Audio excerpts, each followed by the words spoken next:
Okay, so good evening, everyone, and you're highly welcome to the third session of this training. And today we are going to be diving straightforward under the topic of quality assurance and control for water. And this is a very important topic, and normally, as we know, we treated some other topics before. And then we understand that this is just an additional topic which will link us up to the other training sessions ahead. And this is a very important part of our work as a Ecolab team. And so we must be able to assimilate these materials and then to be able to understand the concepts behind quality assurance and then control. And this is what we'll be doing over and over. So, and I'm going to start to give the first page. Okay, so quality assurance and control for water. Now, the first thing we have to understand is about the problems we face in our communities. And we have a lot of water insecurity and quality problems and also availability of water resources. And we understand that these are issues which arise due to lack of monitoring systems and proper follow-up, which is the failure from some local governments and also some other external local NGOs who maybe do not put full effort into managing water resources. These are some of the key interests which we are going to be talking about: how to totally run our quality assurance for check, and also how to do some control in terms of our methods which we are using in the field to be able to carry out some visualizations of our goals and objectives. So quality assurance and control of community water resources are vital components needed by local NGOs and other research organizations to improve the quality and availability of water and also influence community health positively. Yeah. So groundwater and surface water resources are necessary to sustain human lives on Earth. They are used for drinking, bathing, cooking, and doing some other domestic activities. For the numerous human activities such as industrialization, agriculture, recreational works, water resources becomes polluted. So the whole understanding about what we're trying to do is to be able to check how we could monitor quality in our methods in assessing water quality.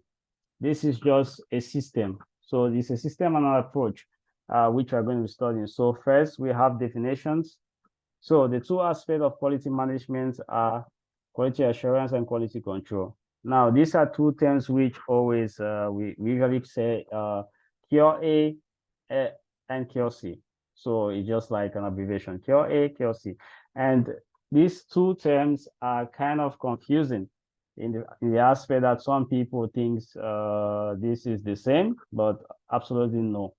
But sometimes they almost sound the same. And if you are in the field, if you're practicing some kind of methods to be able to analyze maybe any research results, you can maybe have some few components which almost look the same, like cure A is the same like cure C. But here's the definition from American Society for Quality. So cure A, it involves the plan and systematic activities implemented within the quality system that can be demonstrated to provide confidence that a product or service will fulfill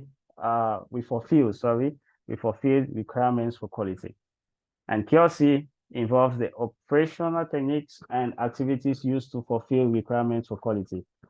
So this is just the standard definitions of Cure A and Cure C, quality assurance and quality control. And I'm going to explain a little more with some examples on what you understand based on water section, how we do. So although Cure A and Cure C are more usually recognized for laboratory analysis, they are also critically important for the whole water resource monitoring process, including salinity inspection, sampling, data analysis, data interpretation, and data management. And more interestingly, the process of Cure A and Cure C can be described according to water monitoring program as. So this now is a more detailed description of Cure A and Cure C according to water sector. And this is what we are trying to work our goals and our objectives as a Ecolab organization. So first, the Cure A can be described as a system, or I can say it's a method, or it's a document which provides every information which you get, which you need to do analysis. So we can say before you go to the field, you must have some list of procedures that you need to carry out your analysis. And assurance is the whole setup, like it's a plan that outlines all the monitoring procedures, study design, and how the volunteers will be trained, the quality control and data management and data analysis. This is all about the system. And with this kind of approach, you'll be able to assess and to be able to identify some difficulties or some kind of loopholes in terms of failures in water systems. And why quality control? It's more about how you do these processes. Does it follow the right standard that you need to implement in the field or not? These are the questions that comes in. So quality control, the right procedure. Are there some errors in your work? And these are the checking. This is what we call checking and feedback. So this is all about quality control and quality assurance. So quality assurance is just about the outlining procedure, the outlining steps, which you take into doing your analysis based in the field or in the laboratory. And quality control comes in to check in if you're following the right standards, if you're doing the right thing, if your data is actually correct, following the methods which you apply, because every method must have a standard maybe output which we assume should be correct. And so if it's not correct, the quality control will come and well, you failed your assurance, like you are not assured, like that is just how it is. Okay, so this is in terms of water. So that's just the definition. And then we see this diagram, which is here. And we can understand that, like I said, the quality system, it's a whole embodied from the diagram, you can see. And we have quality assurance and then we have quality control. Like I said, quality assurance is the whole framework, which have the outlining steps of what you need to do. Yeah, you must do this, you must do that. And at the end of the day, quality control comes in to check in if you actually follow these steps, these procedures as it is supposed to be, and check in the results of your input. Yeah, of your input. So this is the difference between quality assurance and quality control. Please don't forget how it goes. So for any type of water resource, you need to carry out quality assurance and quality control, Cure A, Cure C. And there must be a quality assurance project plan. Now, the quality assurance project plan also is a standard document that have everything in a project. For example, we are running the Ecolab project now. We want to achieve a goal for community. We want to expand our knowledge. We want to expand the network. We want to make young people to be attracted towards saving lives in the community using knowledge from the different field of studies. These are some of the things. How do we put all of these and to make sure that our services they have quality and they are assured following standards. We need to build a quality assurance project plan, which is a document. And all of our steps, for example, we said, okay, we want to go to the field. We're going to be checking out some different water points, different community settings, and then we try to incorporate all of this. And then not only that, we can do some field testings. All of these procedures need to be documented. And then in the laboratory, we must have a standard operating procedures, all of these things documented all into one document, and it is the project. And at the end of the day, we must have our goals and objectives which are going to be met by following the quality assurance project plan. Because if we don't have, at the end of the day, what we are doing in this document, if we are going out of the steps, out of this process, which are of standard, that cannot help us to achieve this goal, then we have failed. Then this quality assurance project plan does not work. It means it is false. We have failed. So the quality assurance project plan must be that document which you have everything outlined, every procedure in the lab procedures. If we want to go collect some samples, we have all of these things stated down. If we want to do whatsoever we want to do in the field, if we have a standard way of presenting our database, if we have a standard of way we do our filtering, our calculations, it should be stated.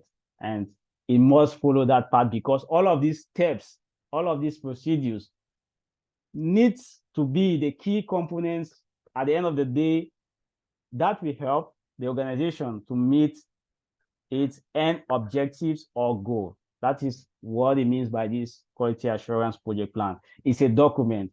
And if you see, some of these documents are being built with ideas from standard regulations from national governments and WHO and other top organizations like UN.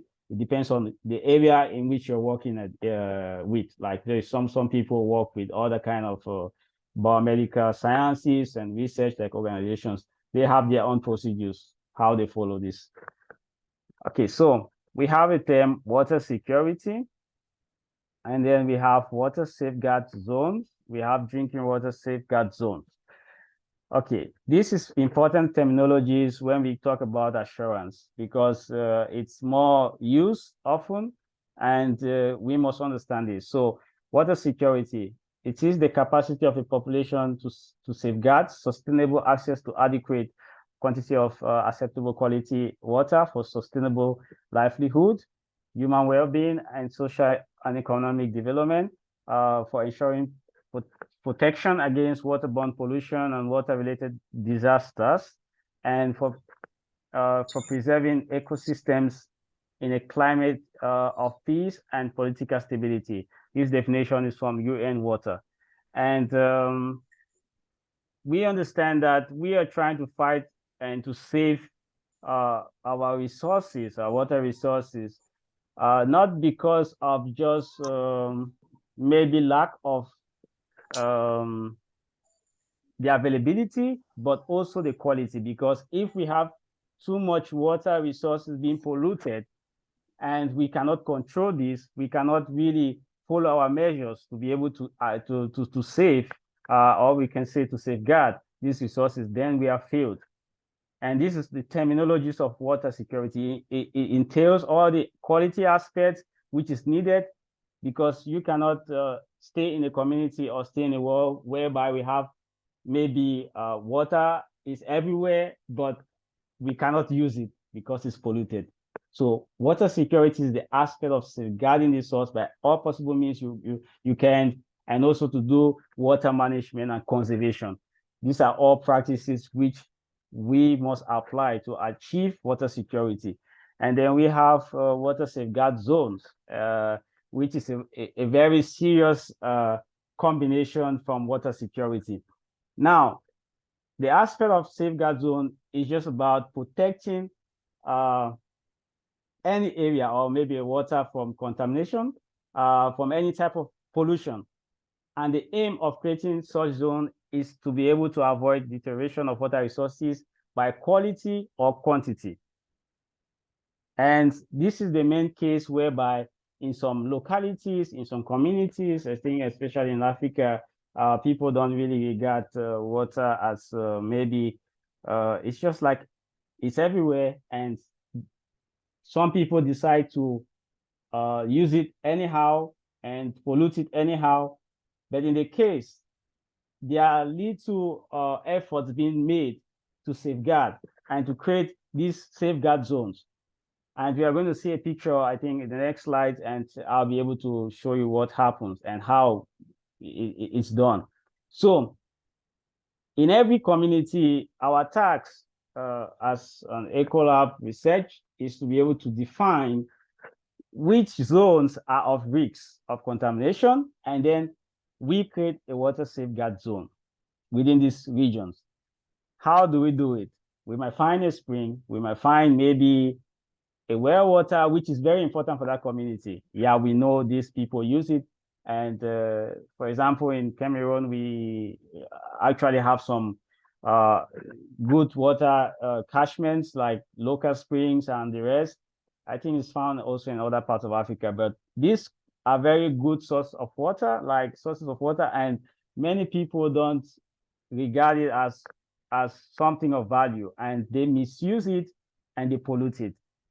And our task is to create safeguard zones, which means that we need to protect the area from pollution by humans or by any means, anthropogenic or any means we can talk, like artificial, whatever we want to say, but we should protect, we should safeguard it and make sure that this water is safe.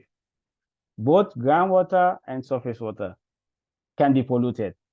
And we will see about how it's been a process of pollution. We are going to see how we are going to get these processes done. And we see drinking water safeguard zone. Now it's just like from the water safeguard zone definition. So these are areas where additional measures are needed to reduce the risk of deterioration in groundwater. That is river, reservoirs, and groundwater, where the water is intended for human consumption. And this is just like, for example, what I just explained. If we have a particular water source which is important for the community, they need it for drinking, that is, this water is needed for them to take every day for drinking, consumption purposes. It shows that we must safeguard these drinking water areas from pollution. This is what I mean. And there are other means where we could protect other source of water like streams in the community, because maybe they might want to use it for doing some other kind of work, like for cooking. Yeah, in some places they use streams or even rivers. Yeah, people do use it for cooking. And so we must identify some of these water bodies and then try to put some kind of safeguard and protection. And how we do that is by applying our techniques and working with local stakeholders in this aspect to be able to safeguard these resources. Because sometimes we cannot do it on our own as an organization. We need to collaborate with some community heads, and then we see how to do this. And by putting some other restrictions towards recreational facilities or agricultural practices around our water resources. Okay, so we see these two pictures. So the first one, I can see here, we have the safeguard zone. You see, this is indicating this place, and then we have an abstraction point. An abstraction point is the point of extraction, which just, I can say, it's not too difficult to understand. It's just like you have a well in your house, and then the wellhead is like the abstraction point where you collect, you extract. So it's just like that. And then we have a boundary of drinking water protected area. So which means that if there are any kind of building or development around this abstraction point, because this is where the water source is. Maybe this water source is needed for drinking, I don't know, but it's just how the normal procedure goes.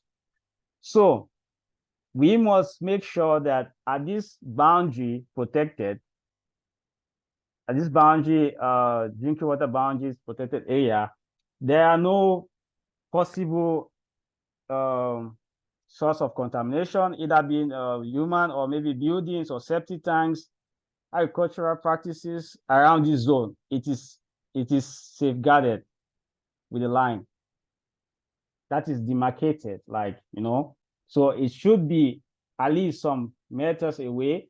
And then we have the safeguard zone itself, which is surrounding the water source itself. So we are putting a step far off some meters, and then we have the safeguard zone, which is part of the well abstraction point. I think that's a well. And then we have here the groundwater, which is a movement. You can see in a big 3D diagram, and then you can see where you can have a source protected zone, like we also have here a drinking water protected area. And we have this, you see movement of contaminants. So we must protect that these close points must not infiltrate and then pollute the well at this point. So it's all about how you collaborate with the government, you collaborate with the local committee, and then we see how to do some of these practices efficiently and to protect water resources more actively by limiting the amount of houses closer to water source, amount of septic tanks, companies, agricultural practices closer to this. And we must make sure that all waste are being treated. All waste are being treated. Yeah, waste from industries, waste from domestic waste, landfills. We must make sure all of these are being treated properly so that it prevents leachate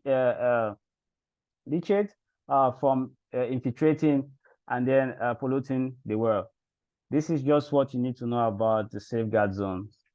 And then, so we have quality assurance steps of field operations. So for proper quality assurance for water, when investigating the quality of community water sources such as spring, rivers, streams, and groundwater, some vital assurance procedure will involve. So some of the quality assurance steps which we need in our system to be able to operate more effectively is that we must have a proper sanitary inspection of water sources and its surrounding using standard technical forms from WHO, including questions related to contamination.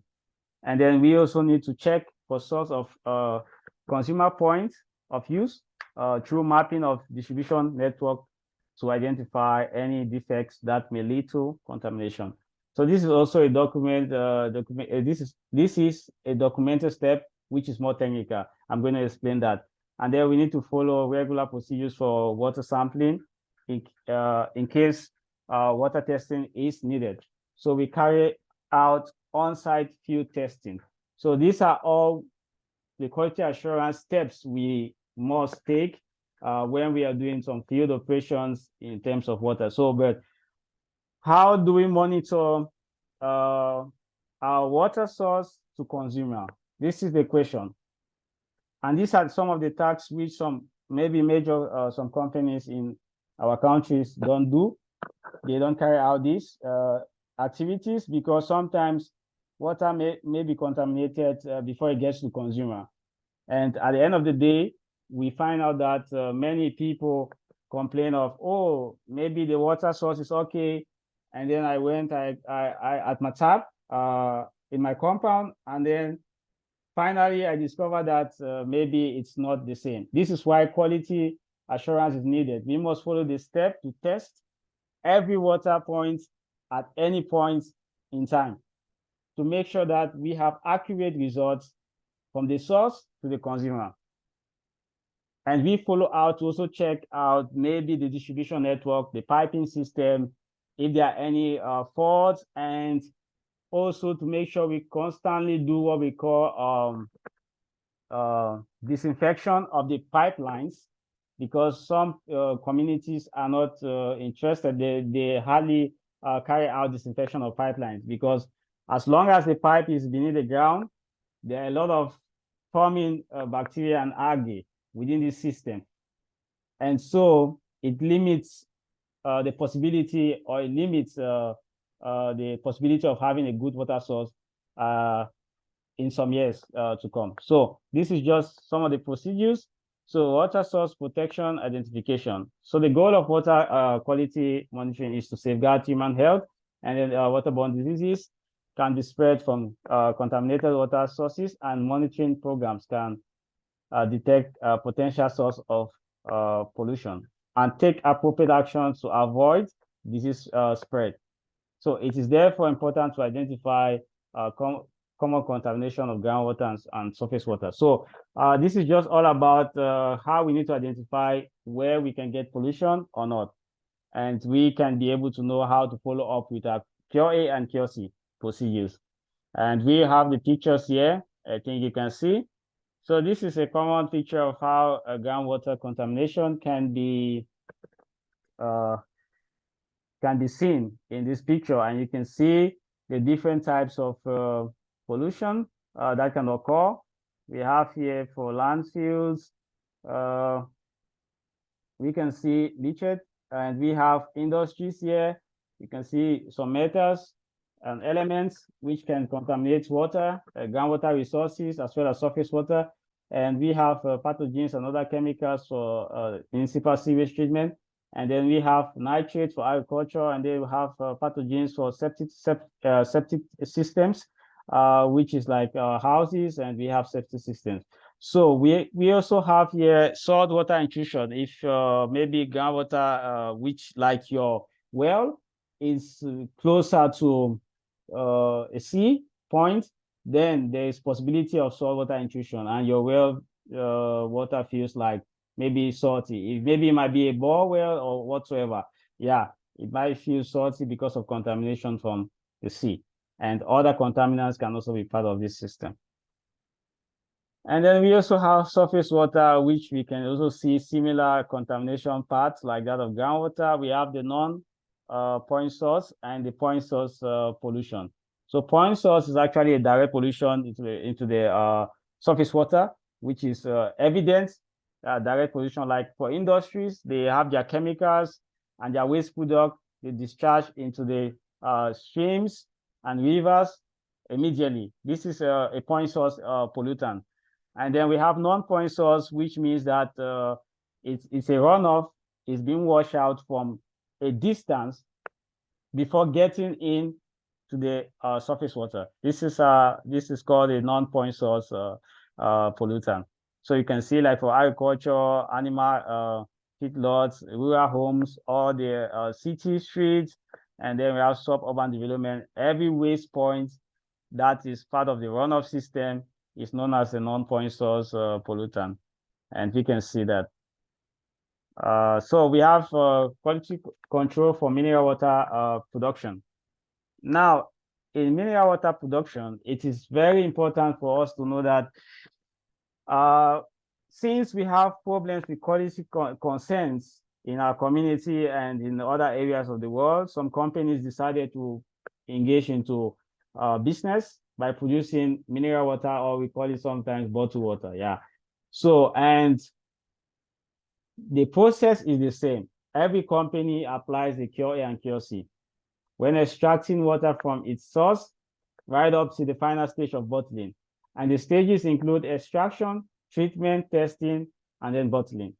And we have a list of steps here which we can follow in order to be able to get our complete control of the production system and the quality of the bottled water. For example, mineral water that you buy, maybe, I don't know, in Nigeria, in Cameroon, in whatever country, Zambia, and you get to see that there is a procedure. So the first thing is that you have to check to make sure that the water test results measured before production is appropriately the same as that after the bottling, which means that you must conduct a laboratory test for water before you start producing and filling the mineral water. And after you do that, you must collect samples of these already filled bottles, go back to the lab and check for water parameters, which you guys studied like analysis the other session. And also you have to make sure that these results are in complete correspondence. That is, there's not really difference or big change, because if there's a big change, it shows that your quality assurance steps which you took are not really correct. So we have to follow up back to see what you did. How did you carry out the sampling test? This is quality control now in action. Yeah. So we also have here, you have to make sure that every equipment and transport pipe was properly sterilized following the right production. Yeah, it must be sterilized because sometimes you might have some other pollutants along the line of the pipe. And then we have to ensure the filling machine, because before we have the mineral water or the bottled water, you must have a filling machine. This is the machine that fills in the water. And sometimes if this machine is not working properly, at the end of the day, our quality control check will be like, this water needs to be maybe 500 mils. And because of lack of efficiency of the machine, you get water which is bottled at 450 mils. But at your level, your mineral water level will be showing 500 mils. But the water inside the bottle is 450 mils, which means that there's a problem. So quality control comes to checking some of these things when we talk about the industry setting of water quality assurance and control. So we have to check that the blown bottles for any anomalies and remove bad ones. So also we are going to see a picture about some of the activities I was doing while I was in Cameroon and in some company. And then also we have to check filled bottles if the water level are the same and if the bottles are normal. And then we have course checking using the fluorescent light. So mostly scientifically, fluorescent lights helps to identify particles in this mineral water. And you see the procedure when I show in a video.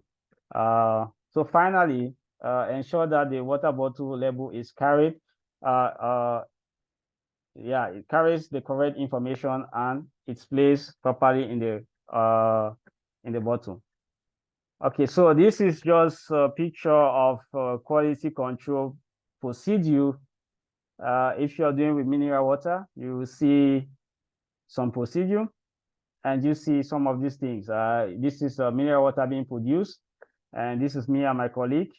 And we have this guy here, and this is also me. And well, I'm going to show you a video, I think 40, yeah, 40 seconds video, and you see the whole process.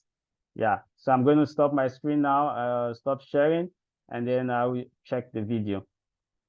Okay. Mm-hmm.